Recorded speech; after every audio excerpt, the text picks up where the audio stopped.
Please get ready for dictation of President's address on the occasion of presentation of the National Corporate Social Responsibility Awards, New Delhi, October 29. 5 seconds. Start. First of all, let me compliment the Finance and Corporate Affairs Minister and her team for this initiative to recognize excellence in CSR through national awards. I congratulate all winners and those who have found honorable mentions in the various categories of the National CSR Awards. I commend the whole corporate sector for its contributions towards society over and above creation of wealth and jobs. It is heartening to see companies competing in good deeds. The term CSR is a recent coinage, but the spirit behind it has a long history in our land. All religious traditions that flourished here propagated the Karam Siddhant, that is, theory of karma. For us, this principle of karma is in consonance with the principles of nature that nurture harmony and peace. In India, every child has heard inspiring tales of legendary greats like Danveer Karna, known for his generosity. Thus, what is now called CSR is very much in our DNA. The legacy was carried forward by entrepreneurs of early industrialism. Illustrious business families like Tata, Birla, and Bajaj, and many others associated with our freedom struggle were sensitive to their social responsibilities. Mahatma Gandhi developed the principle of trusteeship not only from his deep understanding of our various religious traditions, but also on the basis of the generosity of industrialists associated with him. It is befitting that the Ministry of Corporate Affairs is launching the National CSR Awards in this year of Gandhiji's 150th birth anniversary.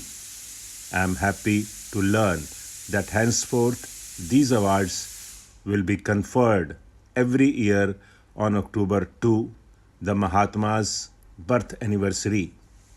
Gandhiji found the seeds of the principle of trusteeship, especially in the Ishavasya Upanishad and the Bhagavad Gita. The Gita offers this advice on the best way of giving. It means charity given as a matter of duty without expectation of any return at the right place and time and to the right person is said to be Satvika. After independence, more and more business families and industries started following Gandhiji's advice and returned a part of their profits to society when the nascent republic needed all help. They complemented the efforts of the government and the public sector, especially in education and healthcare. In order to build on our rich tradition of CSR and to engage the whole of corporate India as agents of social transformation, a policy was brought in. The Companies Act was amended in 2013-14, making it mandatory for companies with a specified level of profit to spend 2% of it on social welfare. I am told it is one of the world's largest experiments in promoting CSR. During this early phase of implementation, the response of companies to the CSR framework has been highly commendable.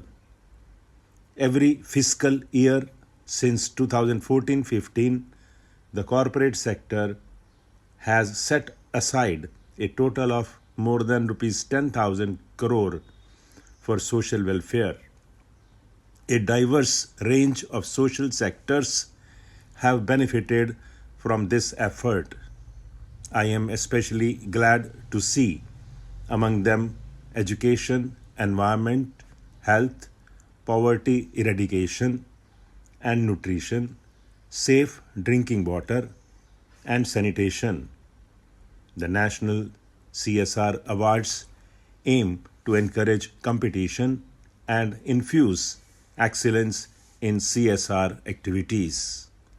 The three categories for the awards are well chosen: excellence in CSR, contribution of CSR in challenging circumstances, aspirational districts, and contribution of CSR in national priority areas. The transformation of aspirational districts has been a policy priority of the government. Under this innovative program, 131 districts have been selected for a more focused development initiative. I am glad that the awards recognize the exemplary CSR work done in these aspirational districts.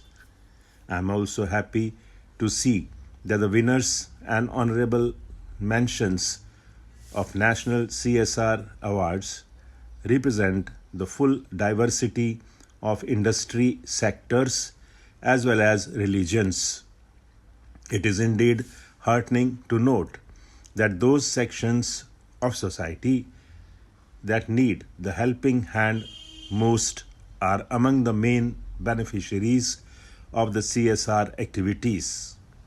The corporations have thus made a worthy contribution towards the national goals. They are helping the nation progress towards the cherished goal of building a more equitable society. They have focused on sustainable projects creating a long-term impact. Broadly, CSR initiatives have been aligned with the national priorities such as public health, education, livelihoods, water conservation, sanitation, and natural resource management. They are also in tune with the global priorities. I am referring here to the Sustainable Development Goals set by the United Nations to end poverty, protect the planet, and ensure prosperity for all. The 17 goals with 169 targets are to be achieved by 2030. I am confident that we will achieve all targets well in time. In fact, on the parameter of sanitation, India has achieved the target far ahead of the time. The advent of an effective CSR regime is indeed a timely development in this context. I sincerely hope that innovative solutions to persisting development challenges will emerge from the CSR activities.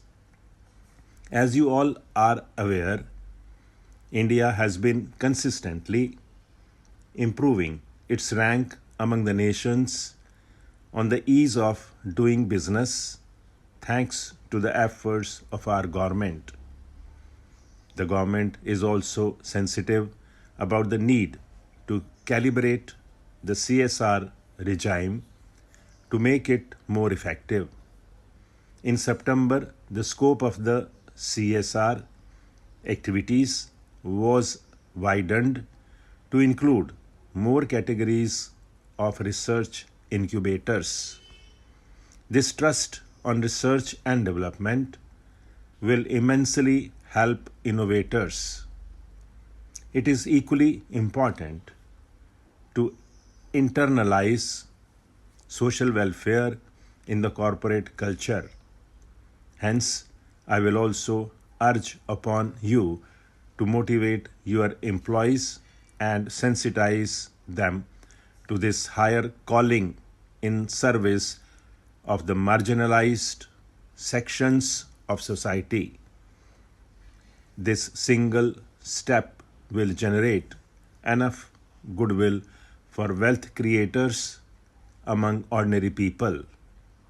On this occasion, I want to share a vision I have with you. When it comes to helping those in the need in our society, we have the resources, we have the will, and now we have a framework too. Whom shall we help most? I have in my mind orphan children and Divyang. While the government has done what it can to give them a helping hand, society and especially the corporate sector can still do more for them. Can we plan in such a way that within a foreseeable future, every orphan child can get personal care?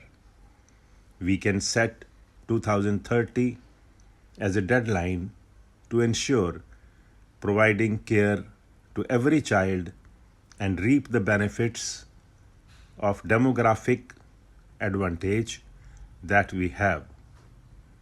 I leave this suggestion to you as food for thought and action.